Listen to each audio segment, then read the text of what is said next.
Kesorotan lainnya, Saudara, Koordinator Masyarakat Anti Korupsi Indonesia yakin surat permohonan untuk dukungan acara istri Menteri UMKM Maman Abdurrahman ke Eropa asli. Ia meminta KPK untuk mendalami dokumen tersebut. Koordinator Masyarakat Anti Korupsi Indonesia, Boyamin Saiman, yakin surat edaran dengan kop Kementerian UMKM itu asli. Untuk itu, dia mendorong KPK mendalami dokumen-dokumen terkait perjalanan istri Menteri UMKM Maman Abdurrahman ke Eropa. Kata Boyamin, jika memang ditemukan bukti penggunaan fasilitas atau uang dari kementerian, itu bisa disebut menerima gratifikasi.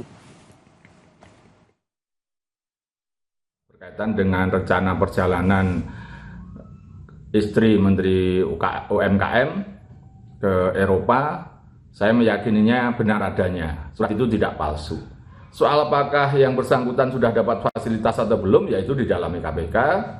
Jika benar, maka itu apapun bisa diduga sebagai gratifikasi. Dan dalam jangka waktu maksimal 30 hari harus melaporkan kepada KPK. Dan jika nanti memang diduga ada uang yang dipakai untuk melayani beliau, maka ya harus dikembalikan.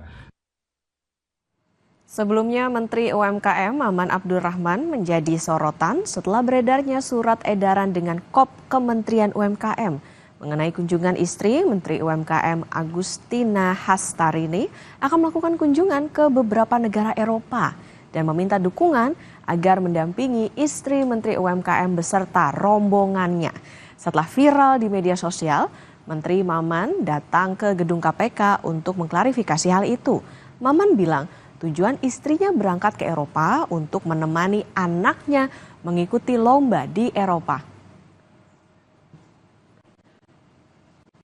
Keberangkatan istri saya ke luar negeri adalah mendampingi anak saya yang masih kelas 1 SMP, mengikuti pertandingan misi budaya, dan saya sampaikan Rp1 pun tidak ada uang dari uang negara, Rp1 pun tidak ada uang dari pihak lainnya.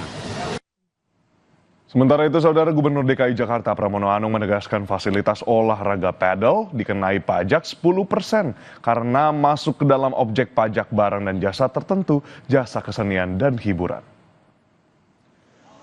Pemerintah Provinsi DKI Jakarta mengenakan pajak hiburan 10% kepada fasilitas olahraga padel.